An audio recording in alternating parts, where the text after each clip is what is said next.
Cool. Mr. Tom Foxley, welcome to the show. Thank you so much for having me, mate. I'm really looking forward to this conversation happen for the few weeks that we've had it booked in. Yeah, we've had it in the pipeline, but we're finally here. Really good to get you on. So normally I like to start with an introduction, but I like to get my guests to introduce themselves. So for anyone who's not familiar with Mr. Tom Foxley, who are you and what do you do? Yeah, so I am a mental performance coach for freedom-seeking business owners, and basically what I help people do is create mental fitness. And mental fitness is a bit different to mental health, and we can get into that a bit later or at some point. I was formerly a Royal Marine Commando, so elite-ish aspect of the British military. I coached some very, very high-level athletes, including literally the world's best in a few different sports, including CrossFit. And I am obsessed with why do we do what we do and how do we optimize ourselves and perform at that higher percentage of our potential. Awesome. So it sounds I've listened to you on a few other podcasts, and the term mindset came up quite a lot. And when people think of like mental performance, I think it can either scare people away or it's one of those terms that gets thrown around quite a lot in social media. There's mental, this mindset aspect being having a positive mindset, having a negative mindset. So it's a term everyone will be familiar with in terms of mindset. But I've seen you break it down into kind of three distinct areas in terms of what you do. So you've got the sort of philosophy, physiology, and then the psychological side as well. So can you just talk us through a little bit more about mindset and how you've broken it down into those areas? Yeah, so the way I now say it, I think I used the term mindset originally because it was an easy phrase that people intuitively understood a percentage of and kind of got it to begin with. But as I've evolved, I've realized it's a bit more than the mindset that we take to an experience and we show up with. So I speak in terms of mental fitness now.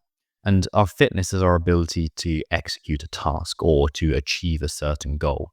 And that's pretty different from mental health, which if you Google health, it's usually an absence of illness or disease. And that's a bit different. I view that as getting from like -10 to 0. And then mental fitness is going from like 0 to 100. And it's accelerating. And there's similar principles in there and there's similar practices. And some tools even work the same way and on both sides of that 0. But for me, it's about how do we get you to do the thing that you need to do? How do we get you action focused? How do you get you achieving and attaining? And to do that, how do we get you improving? How do we get you actualizing? So there's three things that essentially create our mental fitness. And we can think about these as the components or the zones of mental fitness. One of them is our resilience. Resilience is our ability to positively respond or adapt to stress. So if I have very low resilience, I encounter a stressful situation and I can either play dead, and we can talk about exactly what this means eventually, but I can either play dead or I can go into that fight or flight, hustle and grind, stress out mode. So that's the first one. We can train our resilience to maintain this point of equilibrium when we approach challenge. Feel free to jump in if you want to as well. The second one is clarity.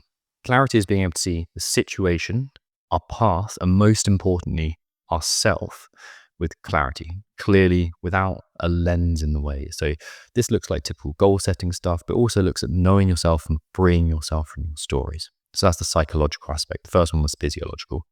And then finally, we look at the character that we're developing. And this looks like if you had your superhero version of yourself with a 10 out of 10 focus and a 10 out of 10 discipline and a 10 out of 10 compassion or awareness. Basically, what does this version of you look like? And that's applying the philosophical side of things to develop our character, to become the person that we know in the back of our mind we have the potential to become. The Germans have this phrase, the Hintergedankt. I think I'm saying that right. Basically, a thought in the back of our head that we know it's not quite clear, but it lives in the back of our mind. And that character is our Hintergedankt. It's who we think we can become. It's the version of ourselves that we compare ourselves to and go, man, I knew I could be that guy or girl. Like there's that version of me that's dying to come out. And it's the way that we surprise ourselves or disappoint ourselves when we act below our potential. So mental fitness is basically training the resilience, training our clarity, and training our character. That's interesting to say about resilience, because I feel there's certain aspects of, if I speak personally, there's certain parts of me. I wouldn't say I'm a particularly resilient person. I've done your mental fitness assessment. I'll talk about that in a minute. But the the question I really initially had was, when you talk about resilience, do you think you can be? Do you think there's two sides to it? So, in certain aspects of my life, I would say I'm fairly resilient. So, we've been traveling before. I've been, abroad with my other half, and we basically got stuck. The flight got cancelled. All the trains were cancelled, and we were, pretty screwed, really. Um, but I don't tend to panic in situations like that. I'd say my resilience for situations, when I'm put into those situations, I'm pretty good. Whereas if I was to talk about resilience in terms of, setbacks or, personal goals and development, I would say I'm not very resilient. I would say I struggle quite a lot with this kind of self-deprecating, I'm not good enough, all that sort of stuff. So do you think that resilience can be multifaceted Yeah, when you talk about that one? great question, and thanks for sharing as well. I think it's so important to frame this in terms of stories and personal ways. So you doing this is fantastic, and it's not always the most comfortable thing to do. So entirely, resilience is situational, and this is partly where these zones of mental fitness, they merge and they become wrapped up. Just like your strength can help your cardiovascular fitness, because if I'm stronger, I don't have to work so hard to put one foot in front of the other and run. So in this case, it could be that we have a story about certain areas of life where the lack of clarity can influence the resilience, or there's a physiological kind of trigger or a physical trigger. So this resilience piece is all based on this idea called polyvagal theory. The idea of that is the vagus nerve, it's the 10th cranial nerve. It means the wandering nerve. You've had a few guys on the podcast who have probably talked about the vagus nerve. It has a few functions. And in polyvagal theory, the way I look at it and interpret it for the people that I work with, and there's a few different ways to look at it in terms of trauma, but there's 3 different states that it can be in. It can be in fight or flight, like I need to get out of here. I need to change something. I need to make a difference. So you fight or you flight to get out of there. You can be in what's called your dorsal vagal shutdown. And what that means is there's a situation out there and I am so terrified by it and I'm so threatened by it that I'm going to shut down. I'm going to literally play dead. If your cat brings in a mouse and the mouse lies on the floor and plays dead, this is nervous system kicking in. It's not a conscious move. It's not going, I know I'll get this cat. It's a kick in. You literally get so stressed, so fearful, so scared that your body will shut down. And for people, this looks like burying your head in the sand. It looks like avoiding the situation. It looks like not wanting to confront it. It's the complete shutdown. And then you have, if the ventral vagal, so the vagus nerve again is optimally toned. The ventral vagal, like ventral means going forward, it means at the front. Okay, so that means we're socially engaged with the problem, we're moving forwards. Now, I bring all that up because our body is constantly scanning for threat. It's always saying, am I safe? It's a phrase called neurocepting. And it's different from perceiving the situation because we're not consciously doing it. We're neurocepting it. And that means we're looking out, or part of us is looking out and constantly scanning for threat. So linked to this, and I told you to get back here eventually. When we're looking at can I be situationally resilient? It might be that your body is neurocepting a threat in a certain environment. So I struggled in my business for a long time. I went completely broke in my first ever business within about 3 months. I tried to open a gym. I was not qualified to do it. I had no leads, I had no training, I had nothing, and apart from being a pretty good coach at the time. From then on, it took me a long time to disconnect the feeling of looking at my finances from the utter terror that I experienced and the shutdown that I'd get into. So it could be a situational thing. But if you put me in a physiological, like if you put me in Royal Marines training, I could handle it. I could go through that stress. If you put me in an argument, I can handle it. So it's a different kind of perception. And that can come back to childhood. it can be a lot of different things that links to it. It's kind of a trauma response, but without necessarily the intensity of trauma. Okay, that's interesting. And I talked about like the little mental health fitness assessment that you have on your website. So we'll put some links in at the end of the podcast. I'll get some sort of inputs to where you direct people to go. But it, m- to put it bluntly, my scores weren't great. I I feel like it told me stuff that I knew to be true, and I'm certainly not the only one who feels this way. I'm sure there's a lot of people out there listening who feel this way as well. But I think for me, it's more of a case of I feel I'm capable of a lot more than I'm currently doing. And I think this is kind of what your business is centered around is, extracting that performance out of people and getting them to build into the character they want to be. The thing I struggle with personally is I know I'm capable of more, but it's where I can channel my efforts to do that. And how do you know if you're, moving in the right direction? And there's things in my life I've achieved which I should be more proud of, and I was proud at the time, although it's quite a fleeting sensation. And I spoke to Andrew Dace, who was a previous guest out on, and he was really drilling down into this idea of enjoying the reward of your efforts, even if you might go into a gym session, for example, and not quite achieve what you wanted to do, but you should be proud of what you did anyway because you worked and just taking that extra time. And he did it at the time when I was kind of graduating from university, and I was had this idea in my head of like enjoying the rewards. So anytime I did anything and achieved something, I'd always take a little bit longer than I thought I should, just to actually really reflect and go, actually, I'm proud of what I've done. So I guess I wanted to ask, when you start looking at things like not fulfilling your capability or those sorts of feelings, where would one start with, trying to unpack that and, the sort of initial start of getting to the point where you want to be? Yeah, it's the first thing I'd do is actually put someone through that mental fitness assessment, or when I work with someone, there's a slightly more in-depth version of that. It's a 10-day assessment phase. So we're basically looking at, do you need to work on resilience, clarity, or character?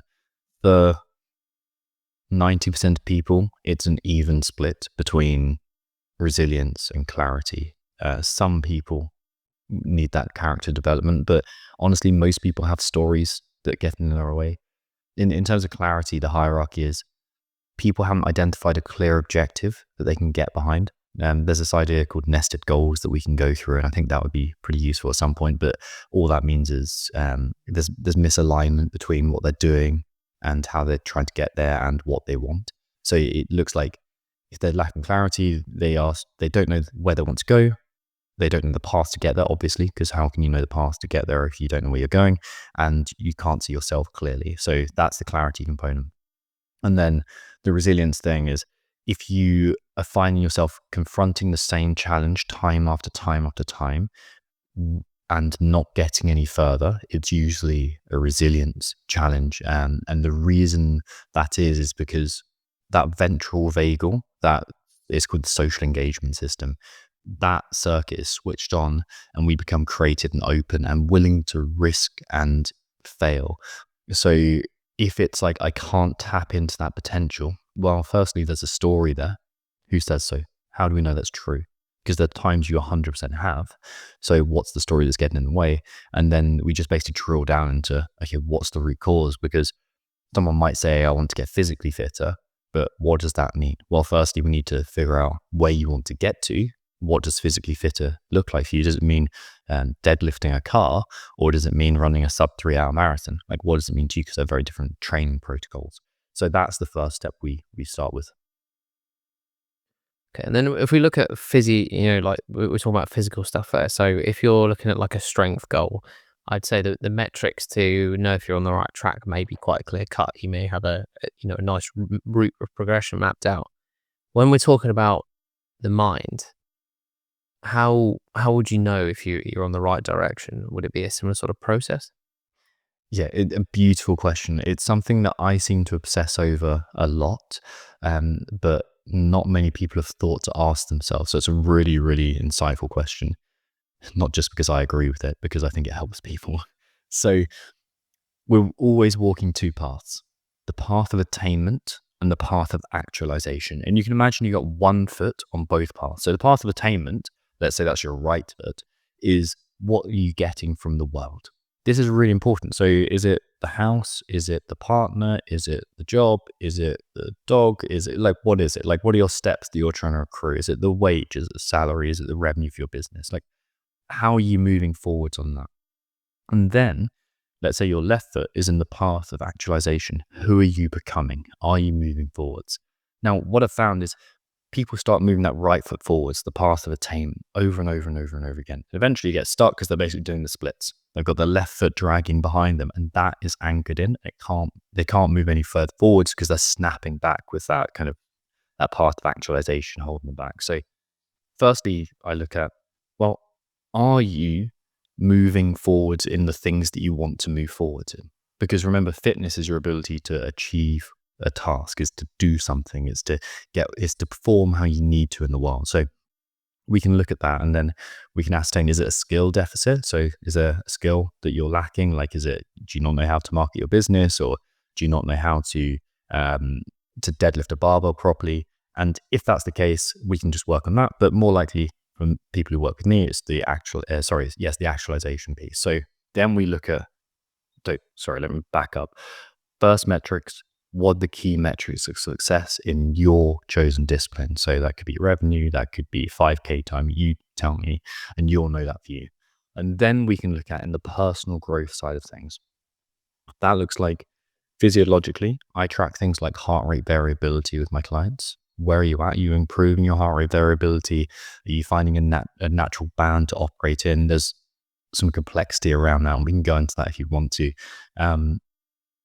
So physiologically, I look at things like that. I look at sleep quality. I look at mood. Then I've basically got a checklist. Do you have your goals clearly written? Do you have those nested goals that I talk about clearly lined up?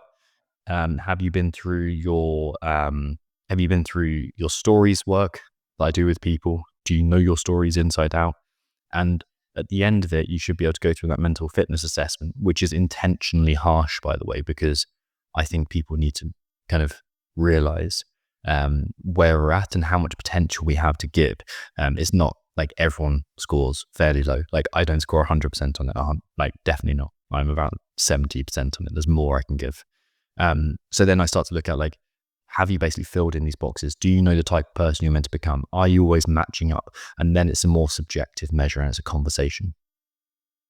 Okay. I see. I was in the 30s for most. I was, I think 30, 30, 40. And I think it's not too far removed from what I was expecting, to be honest. So I went with an open mind, but the things I struggle with currently are probably those areas in which we touched on. Things like the goals. I've had goals in the past, but I don't know if they were more on the superficial side or if it's actually something I really, really wanted to do. And I think that's probably quite a nice little topic to move on to be honest, is the goal element, because everyone, again, it's one of those things where people say you should have some goals. It's financial goals, physical goals, whatever it may be.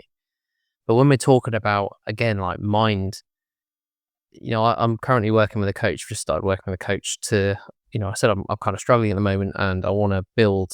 I know for me, the physical aspect is a nice way to bridge the gap between, my body and my mind. I know if I'm feeling good physically, then the mind tends to follow, and I tend to sort of improve on that sense. But when we're talking about, the goals for our mind as well, similar question to before really, is what would that look like in terms of a mental goal? Is it that we just want to become more resilient, for example, or we want to,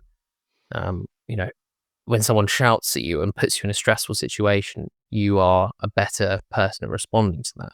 What's the kind of, what we're talking about here when we're talking about those sorts of goals? Yeah, so I'll give you an example, and it's pretty linked to that. One of my clients, actually about 5 of my clients that I'm working with right now, have basically realized that their character goal is assertiveness. They want to be more assertive. They're all guys, and they've all got to the situation where when things are demanded of them, or when they are confronted with a situation that they don't want to happen, they kind of roll over and they don't assert themselves over it. So they're speaking to a client who wants a certain thing, and they know they shouldn't do that, but they kind of feel obliged to people please in that way. So it may look like, okay, assertiveness, let's train that. And what you're really talking about here is the bottom rung of this thing called nested goals, or this concept called nested goals that I have. And I want you to imagine at the bottom, you've got this thing called character skills. This is the character of who you're becoming. And if you've ever played FIFA or Madden or any of those other games, you'll know that each character or each player or each whatever has a score for like shooting, 70 out of 100, passing, like 50 out of 100, endurance, 90 out of 100, and have these ratings. What we can do when we have clarity over your goals is go, what type of person do I need to become to achieve this goal? So it may be that discipline was in there. And, okay, I need to become this type of person. And I need to become more disciplined. I need to execute my task. It may be that I need to become more present. It may be that I need to become more compassionate. It may be that I need to become more aggressive. And I need to go after my goals with more aggression. But you can only do that really once you've ascertained what's driving you authentically. Because there's so many ways you could develop, just like there's so many types of physical fitness you could develop, that we need to figure out what you want from the world first. So at the bottom of the list, imagine this kind of like river, okay, that's kind of energies flowing from the top to the bottom. At the bottom is character skills. From there, we need to know the process. Okay, so the process is basically what you need to do to move you forwards. What's the process? This is when people say obsess over the process. Really, really important stuff. So your character skills is who you need to be to execute the process to the best of your ability. Above your process is your short-term goals. These might look like 7-day goals, 1-day goals, 30 days, 90 days, basically up to 90 days. This is when smart goal setting comes in. So we want challenging and specific goals at this point. Be aggressive with it, force yourself. From that, you can derive the process, and from there, you can see what character you need. Above that is your long-term goals, like kind of 3 years, 1 year from now. What do you like? What is the thing that you want to have in your life? Is it you want your business revenue to be up? Is it you want to have a team in place? Is it you want to only be working 3 hours a day? What is it? Is it you want 2 kids? Like, what's the vision? What's the exact goals, the quantifiable metrics? Now, that's kind of where most people stop. It's probably just the smart goal setting. Maybe they think about the process. Very rarely they think about who I need to become. But above that, there's 2 more tiers. And above the long-term goal setting, 3 more tiers. Above the long-term goal setting, we get our vision. Now, our vision is the emotional aspect. It's kind of the gist of what I want to achieve. It's the emotional tone. You could paint a picture of it. It's that kind of got that feeling associated with it. And the reason we have that is because logically you can set smart goals, but if they don't align with your vision, then they're meaningless to you. Above that, you have your values. Your values are the things that you want more of in your life. So for me, freedom is a big one. That's a huge one in my life. Adventure is another one. Okay, and then above that, we have a unifying purpose. Now, got all those things, those components of nested goals. If we're doing everything right, and if we've completed that exercise, so basically all of those exercises I can give people to slot into those, we find alignment, and there's a clear line. The river runs without any curves, or maybe a slight few curves in it, but like it's a straight line. And you got to imagine that's the most efficient way to get energy from the source of the river to the mouth of the river. It flows easily. Most people have bits missing, so energy pools there. It doesn't reach below that, but more common is they're misaligned. You've got this vague vision that you've kind of is someone else's vision of success you picked up from childhood. It's not really authentic to you. You've got these goals that are misaligned with your long-term goals. You got no idea of the character and the process. Well, it's so confused because there's 12 different things that you're working towards. So what we need to try and do is create alignment in that. And it's not like things will become effortless. You still need to work hard. You still need to push hard. You still need to like encourage yourself to use the most of your potential. But really, when we're talking about how do I aim at who I need to become? Well, we need that vision, values, purpose, the whole of that complete. And as we populate it, it's almost like a pointerless painting. You get more data points, and then you can step back from it and go, oh, this is what my life's about. This is what I'm here to do. And then the rest just clarifies. Okay, that's interesting. So you talked there about one of the points I picked up on was looking at the sort of prescribed life that you have as a child, and I think that's an important one really because we've got this kind of societal norm of you go to school, you then go to college, then you go and get your A levels, then you go to uni, and then you go into your career, and then that's you good for 4 years. I do think it's very difficult then if you are in a career to then go, actually, is this really what I enjoy? What is this what my purpose is? And I think some of the most successful people I know have actually never been to university, never been to college. And I've really recently changed my mind on this whole idea of university. And there's some people that used to go, oh, shouldn't go, shouldn't bother. Other people that would die on the hill going, you need to get the education. And I was one of these people that would be like, yeah, the education is really important. It teaches you not just the academia side, but looking at your social skills and things like that as well.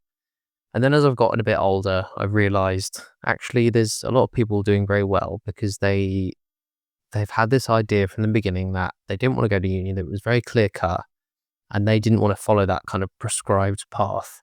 They wanted to kind of do their own thing, and they've built some very successful businesses, or they're in really good corporate positions now, but they just did it the sort of unconventional way. And I think it's reassuring to know that you don't actually have to go down that prescribed route, and the fact that you've acknowledged that there is a prescribed route for people.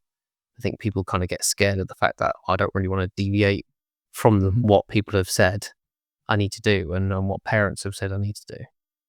Yeah, well, here's the clue about whether you're pointing down the right path or not, whether you're moving in the direction you should be moving, because there's no right or wrong answer to university or not or university or to running a business or a career or marriage. And that's why it's so contentious. Anything contentious is because there is no truth to it.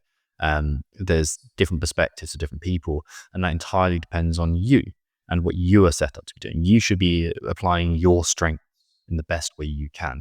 I should not be a plumber because I'm terrible at it. I tried to sort out our underfloor heating, and it took me forever just to switch my ground source, air source heat pump off and on again, and then it worked after like 2 months. That kind of thing. Like, I shouldn't be doing that, but I'm very good at understanding people, and I'm very good at like kind of teaching and coaching and guiding. So we have our authentic version of us. We know in our back of our mind that we want to be. And how do we know whether that's just fantasy or whether it is a true, genuine urge? Well, your emotions. So the conscious mind, the rational bit you call you, processes around 50 to 60 individual bits of information per second. The subconscious, the emotional, the physiological, so basically the more primal parts of our brain and nervous system, processes 14 million bits of information per second. And I can't do the maths. Another job I shouldn't do, mathematician. I can't do the maths to figure out what the difference is there, but it's gigantic. And if we can tune into the informational density of that intuition, of the felt sense, then we can gain some extra perspective. So really, we need to just understand, learn to feel, learn to appreciate our emotions in order to give us a different perspective on the situation. So our emotions are kind of giving us those cues almost to say you're kind of on the right track, or maybe look at something slightly different. Yeah, exactly right. So there are 5 core emotions that I think of them as primary emotions, and I can't remember the book that I learned this from originally, but we can put it in the show notes if I remember. Um, but like, it's not my concept, is all I'm saying. It's someone else's who's done this work, and they basically say there's 5 primary emotions, and this is what I teach my clients too, and it's the easiest way to do it. And there are tons more than 5, but these are the primary ones, and it's the easiest way to learn to get the outcomes that you're looking for. The anger, joy, sadness, fear, and this kind of sexual creativity. And that's not lust. It's more, I want to create, I want to make. And our first step is called emotional literacy. Emotional literacy. And that's just knowing, before we get to emotional intelligence, we need to learn what are the words that we're trying to use. And it's simply being able to say, oh, I'm feeling fear, or I'm feeling anger, or I'm feeling joy. And the reason why is because each of those has a gift that it's trying to give you. It's trying to teach you something. It's kind of obvious, but if I'm feeling anger, it's telling me there's a boundary that needs to be set, or I need to be defensive, I need to stand up for myself, or I need to attack something. Like, think about why we evolved anger. If I'm feeling fear, it means, hey, you idiot, pay attention. You need to look at something you're not doing at right now. So this is where our emotions come in, and rather than resisting our emotions, we need to learn to ultimately appreciate them. To go, hey, it's telling me, like, I feel joy, or maybe I should do a bit more of this thing. I feel sadness. Well, I need to let go of this. I need to allow it to drift. And having that appreciation and that sensitivity to our emotional state gives us more data points. And again, back to that pointerless painting, it's more dots that form ultimately a higher resolution image. Like, we could have the old, if we were speaking to each other, I don't know, 10 years ago, your camera would be rubbish and I wouldn't be able to see. But now you've got high resolution because there's more dots in there. And it's the same thing with our emotions. If we can color that and add detail with the higher resolution image, that's what we can do. Stop filming on the potato, essentially. And Exactly. So with that in mind, then, would it be a useful exercise to, I've recently started taking up a bit more on the journaling side, and I know this gets peddled as well, like, you must journal, but doing it in the right way is really, I found, pretty beneficial to me. Acknowledging as you're going through your day to day where those emotions come in and just making note of it. Would you say that's a good thing to do? Yeah, absolutely. It's basically, can you generate some awareness over what's happening? Can you catch them in the flow? And the first thing I try and get, or the first exercise that I do with my clients, once I've taught them kind of those five primary emotions, and by the way, every other emotion is like a combination of those or a different intensity of it. So rage is 100% of anger, that kind of thing.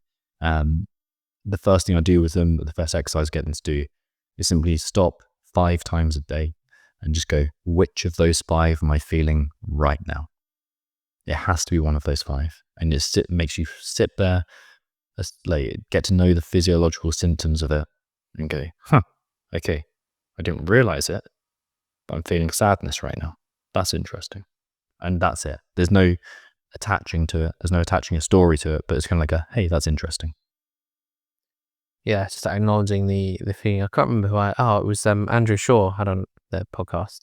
And I don't know if you're familiar with his work at all. You might have seen his videos of, he's like normally typing at a computer, and then he kind of turns to face you, and he's an emotional intelligence coach, essentially. And we were talking about this idea of dysregulation. So he used that term quite a lot. So being dysregulated, I was going to ask you what that means to you, really, but he was talking more about not just, you're not turning the dial off, you're not trying to push those feelings away. And for a lot of listeners, this is the point where you either lose a lot of listeners or you don't. And the people who are kind of a bit more open-minded, they kind of stay the course.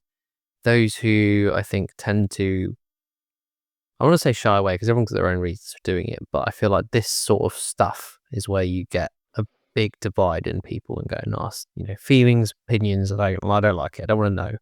And some that go, actually, I kind of could lean into this a bit more. But he's talking about not just feeling your emotions, but he said, really do feel them. So you're not attaching a story to it. You're just acknowledging how you feel in a specific moment, whether it's, joy, anger, or whatever you said it was. But just having that awareness and going, this is how I feel, and just, that's it. Write it down or move on. Not going, oh, I shouldn't feel like this, or I should feel in a particular way, which I think is quite an easy trap to fall into. Mm-hmm. Yeah, Malcolm Gladwell wrote about this story. I can't remember which of his books it was in, but he spoke about this firefighter who burst into a burning room with his team. He's a veteran firefighter. He'd been to, I don't know, 1,000, 10,000, 100, I don't know how many fires. But he got in there. He was very experienced. He's with his team. There was a raging inferno. He came to his kitchen and something felt off. And he ran through his checklists in his mind about, okay, well, I can see this, I can see that, I've run through this, and everything like by that checklist is safe. But there's something that's different. And he felt this kind of dread in his stomach, fear, right? He felt that fear. And he got his team, he got out. As the last guy crossed the threshold, the entire floor collapsed. And if they'd stayed within it, they would have been buried alive and burnt alive. What he did is pay attention to his emotions. And there's a study through the Singapore army that basically assessed how effective leaders were and compared that to their emotional intelligence. It's kind of obvious when you think about it, but the more effective leaders had better emotional intelligence. Now, that's because you can see what's happening in other people and you can see what's happening in yourself. You've got more data points to draw from. I was just coaching this guy before this call who is, I think he's a software engineer. And so he's very analytical. He's very mechanically minded. He's got an amazing gift for many, many things. But this emotional stuff was new to him. And he was just saying, oh, I get it now. It's the resolution. I've got a better resolution image to aim with. I can see more clearly. It's almost like you've got another dimension when you can see your emotions clearly. So it's not just you've got your x-axis, you've got your y-axis, and you can plot your points on the graph more clearly. So it really can be a superpower. The fear is, and I was like this, like as in the military, I had to push through. I had to shut down my emotions for a long time. The fear is that when we learn emotional awareness, that we give into them, and it's completely the opposite. When we learn emotional awareness, we stop being pushed around by emotions. We can see them clearly because no longer am I consumed by anger because I'm not trying to suppress or repress it. I'm allowing it to be there. It burns intensely. The half-life of it is very short, and then it fades away, and I become balanced again. There's fMRI studies that show an emotion will last 60 to 90 seconds, any intensity, if you just pay attention to it and allow it to be there. And Freud said this, over 100 years ago, that as soon as you turn away from your emotions, it becomes very ugly and becomes something else entirely. Our job is to simply see it for what it is. It's nothing more than the physical sensation. Now you can attach all the stories you want to it, but it's nothing more than the physical sensation. Yeah, massively. Yeah, it's very similar to what we were talking about with Andrew, and in that sense. And yeah, I agree. I think it's important to, the more you push stuff away, the more it just kind of bubbles up. And at least in my experience, I found the same. You know, I'm not an angry person. I've never been a particularly angry person, but I do notice if I try and repress stuff too much, I do end up getting a bit very frustrated. And it's little things that, you know, just really piss me off. It's like little irritations, and they stack up and stack up. So trying to avoid to get to that point is always more beneficial, I think. Yeah. So I wanted to talk about. Let me jump in quickly because you mentioned dysregulation earlier, and there's Yes. part A to your question.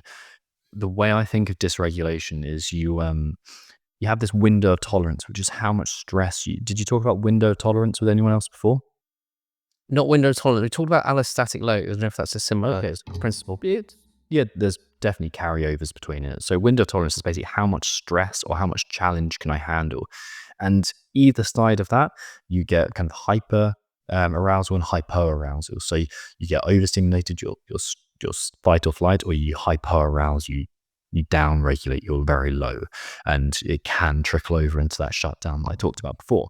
Now, what we want to do when we talk about dysregulation, that you're either side of that window of tolerance, you grow by expanding your window of tolerance, by going into those moments. So you have to be dysregulated. Life would be so boring and mundane if you never dysregulated your nervous system. Like, why do you watch scary movies? Why do I go like backcountry skiing or climbing? Because I enjoy being dysregulated. There's a thrill to it. And the way we grow as human beings is we experience things that dysregulate ourselves, and then we learn to regulate our nervous systems. And mothers do this initially for us, ideally, and then we learn to regulate our own nervous systems. So we grow by pushing that boundary and coming back, and then pushing that boundary and coming back. And that's why it's so essential to not only do things that scare us and take risks, but also come back to safety and learn how to regulate yourself and your emotional self. Okay. I want to talk about goals, and we talked about goals and nested goals before, but there's a point I didn't quite get onto, which was goals as commitment. So if you are committing to a goal, and this is something I've been guilty of before, I think the point at which most people stop is just the point of action. So actually, they could have the plan, they can map out their goals, and then ready to hit go, and they just don't get there because they just don't start. And I've heard it said many a time with a lot of different things is if you want to do it, just start. Like, you learn along the way, you don't have to have everything mapped out. But I wanted to take that one step further and just say, for these, if we consider goals as commitments, let's say you wanted to get up earlier in the morning, or you want to hit the gym multiple times a week, what if you keep breaking those commitments to yourself? Let's say you want to get up at, let's coin it, let's say 6 a.m. You want to get up at 6 a.m. because you want to do a bit more stuff in the morning. I want to get up at 6 a.m. and then day one, oh shit, I missed it. I got up at 7:30 a.m. Day two, I did the same thing. I've heard James Clear say you should never miss 2 days in a row of a habit. I think it was James Clear, maybe Chris Williamson, one or two. But I wanted to just understand, what are the dangers if we keep breaking these commitments to ourselves? Well, you form a story, and your stories dictate who you become. So if I believe I'm the type of person who always wakes up late, I become the type of person that always wakes up late. So we could approach that from a behavioral lens and just say, well, I'm going to set 12 alarms, and one of them is going to be a bloke playing the drums in my bedroom, so I cannot wake up. That's the behavioral way, and it's going to say I'm going to get to bed at a certain time. That's my first discipline. I'm going to enjoy my nice bedtime routine, so I'm excited to do it, and that's part of it. And then we can think about, okay, well, what's really creating that behavior to begin with? And what I'd be looking at there is, what story have you created along with it? What do you actually believe about this? The point that I was originally thinking about, and the reason why I lost my train of thought there, is because there's something I wanted to come back to. And have you heard of the change formula? I haven't. Okay, so it's basically C equals brackets D times V close brackets plus FS. And what that means is change, so your ability to change, equals your pain or discomfort times your vision plus your first step. So let's look at that waking up early. You know the first step, you set your alarm clock. You've probably got a semblance of a vision, and sometimes a nice vision is enough to carry you forwards there. You go, oh, okay, I want to be doing this kind of thing. But what's missing there is the discomfort. How can you attach pain to that and make yourself not do it? So you can have this as the social pressure. You can guilt yourself into it. You can sign up to a coach who will force you to do it. You could pay the bloke playing the drums to get you up so you don't have to wait. We're not just motivated by the carrot, we're motivated by the stick. And you have to have those multiplicatory, no, there's some word there. You have to have two factors to multiply together. So you have to have a good vision, some elements of vision, but most often it's not the pain. So how can we force that pain? Tim Ferriss has this great idea in his, I think it's 4-Hour Work Week, where he talks about, if you don't meet the goal that you set for yourself, you have to give some sort of financial deposit to a political cause that you really don't agree with. And that's enough of a motivational factor, because you not only lose the money, but there's a social thing, and just there's guilt in there as well. So you need to find something that really creates pain if you don't do it. It's interesting you say pain and discomfort, because this is actually where I was going into next. We've heard of this idea of leaning into discomfort, and it crops up time and time again. Jay Alderton says, get comfortable being. If you do hard things, you'll have an easy life, and if you do easy things, you'll have a hard life. And Ross Edgley, he's said the same sort of thing. You get comfortable being uncomfortable, and that's a good thing to do. Other people have, Andrew Shaw was one as well. That little bit of discomfort is good for you. He said if there's things that tend to be painful, they tend to have obviously I'll caveat by saying you don't just go and do the most painful thing you can without any benefit, but learn about this idea of the anterior cingulate cortex. I think it was through I think it was Huberman, actually. Huberman, probably. Yeah. Yeah, definitely a human kind of thing, isn't it?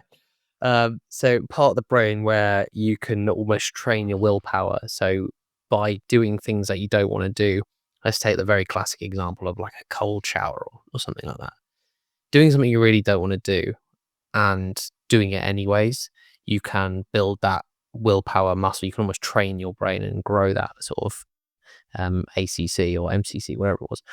And I like this idea of discomfort and leaning into discomfort, but it's one of those things where there's like a fear barrier, I think, between getting to the point of discomfort and actually thinking about doing it. So when I talked before about that breaking that commitment, it's like, okay, I want to get into this I'm going to do this cold shower in the morning, and then you get to it and it's like, oh, it's a bit cold outside. I really don't want to do that. And when I look at other people in the world, there are people that have had the deck massively stacked against them, and they've gone on to achieve these amazing things. Yourself, I know you've got a personal story, which you've had some hard times as well, and then you've leaned into the discomfort of the commando training, for example. I guess it's every time I don't do something like that, I feel a bit guilty, and then I think that guilt just adds the pressure on that story. We're going back to that story. I feel like I've let myself down when I go, I'm breaking this commitment. I'm not leaning into that discomfort, and I feel like I'm missing out on stuff. So this idea of discomfort, I just want to get to my point. How do we better lean into this idea of discomfort, doing uncomfortable things? Yeah, beautiful question. And once again, there'll be how many of your listeners going, yeah, that's me. I've been rewriting the story and I just can't change it because it's too much. So number one, let's go back to that change formula. Can we improve the vision? So basically that nested goal side of things. Can we get clear on why this is important to you? So attaching whys to things is really important. Like one singular powerful why or multiple individual whys, we can have that. And then we can increase the pain too. Now, the mistake most people make is that it's too big a leap instantly. They've got too much ego to appreciate where they actually are now. And I say this understanding myself. Like when you say, like, you hold up one of these patches of Royal Marine Commando and you've got the green beret wherever it is around my house, and like you've got these things that is reminders, and you see these people who are doing like incredible things, and not myself, but like you look out and you see Ross Edgley or you see Goggins, like the freaks, I should be doing that every single day. And realistically, I don't think anyone would want to be in Goggins' head. So that's something to consider. But also, let's have the humility to admit where you are now. Now, some people will sabotage themselves consistently by, let's say, I'm going to increase my business's revenue by 10 times over the next month. Well, why don't we just focus on adding 10% first? Let's aim small. Let's be humble in this. And through doing that, you build an undeniable stack of proof that you can grow. It's about doing things simply. It's about consistently growing. And there's a glamour and there's an intensity to it. And there's ultimately a self-dooming that we perform when we set these huge goals. Let's get simple. Let's focus on the most essential thing. What's the one thing that you can change that's going to have the greatest impact to the quality of your life? And that's really key. That word quality is not about improving every metric. It's about getting clear on the one thing that will improve your life most. So the biggest thing that I do when I start working with clients is kill about 90% of their goals. We say, which one thing, if improved, will make all your other goals easier or irrelevant? So that could look, for most people, it's genuinely improving their business output or their career or earning a bit more money because it gives them the freedom to do certain things. And that helps them massively. For other people, it's working a bit less. There's variations in this, but what one thing can we do that improves things? And then if we link back to how do we approach discomfort, then your discomfort has got a goal to it. And you're not just doing cold ice baths because everyone else is doing it or you feel like you should be. You're not doing it to conform to someone else's norm. You're doing it because each of those steps is a tiny vote towards the type of person you want to become. And that's where it comes down to that character skill training I talked about before. So we can identify the type of person you want to become. Maybe for you, that's more disciplined, or maybe for you, that's more committed to your goals, or something like that. There's a character skill that you're trying to become. And now you can say, when you're facing that shower and you go, this is a vote for the type of person that I want to become. This action now is me becoming this person. I know that by doing this, I get one step closer. And then you see the tiny impact that has on your ultimate outcome. You see, maybe the business revenue doesn't go by 10%, but it does by 2%. You're like, oh, that had an impact, so I can do more of that. And when we simplify our life rather than trying to do all the things at once, we set ourselves up for success. Proving it with the small wins, as I say. I think there's this glorification of the discomfort as well. That we talk about Goggins. He's a classic example, and you hit the nail on the head where you wouldn't want to be in his head, because he is just so reliant on, obviously not knowing him, and not just from what I've read about him. He's reliant on that kind of just going to those dark places and just powering through. I think Ross, on the other hand, is kind of, I was listening to him the other day on the Without Limits with Marshall, actually, and he was talking about gratitude being his main kind of thing. So it's a complete juxtaposition to what Goggins is. But again, it's one of these people, I think it's one of the best things and worst things about these kind of characters we see. He's so inspirational, both of them are in their own right, but you see him all the time, so you think that is the bar and I have to get there. But it is, the bar is so much lower for yourself. You need to kind of bring it back down. I think that's a great way of phrasing it. You need to just look at those kind of very small incremental wins and then building it, that stack of proof you said, that, was that Hormozy who said that? Stack of undeniable proof? Yeah, I'm sure a lot of people have said it. I think I've heard it come out of his mouth.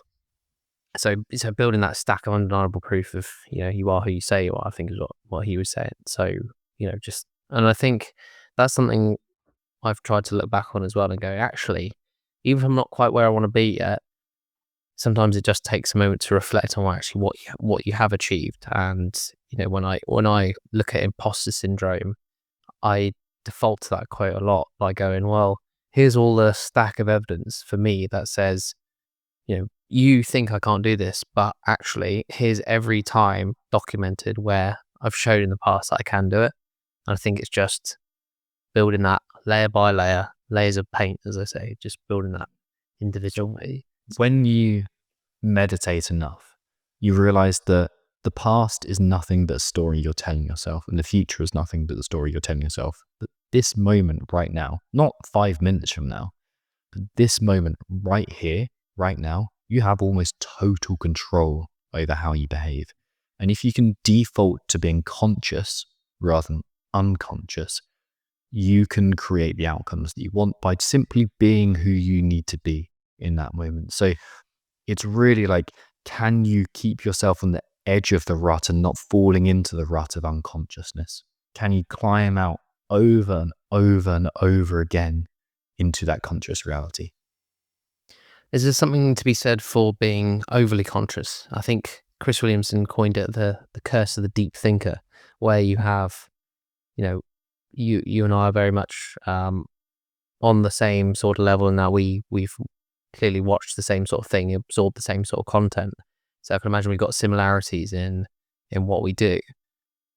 But there's also things for me where I'm like, well, I know what I should be doing. I know exactly how I need to get there. And if I'm not doing it, that's almost like that is go back to that guilt again, that kind of reassurance that it's just adding to that story where I'm not doing that. I'm not being that person I want to be, even though I know exactly how to get from point A to point B. Do you think there is such thing as like that, the curse of the deep thinker? Yeah, I love Chris, but he's not the first person to think this. There's so many studies that show self-reflection is a gift and a curse. Now, there's a golden ratio, which is a 1-to-1 action to self-reflection. And that's what we want. And a few years ago, I actually posted about it this morning, weirdly. But a few years ago, I worked with a therapist. I was seeking my next edge. And honestly, there are a few things that I was struggling with. And I was like, okay, can this person help me? And honestly, she was brilliant. I came away from all of these sessions thinking, I've got this thing that I understand about myself. Oh, that makes sense. And it's like all these blocks like tumbling into position. And like it was intellectually stimulating. It was emotionally very difficult. And I was loving the process. And I looked at all the metrics that mattered to me in my life about 4 months into it and thought nothing has changed. It was just navel gazing and mental masturbation. It wasn't action.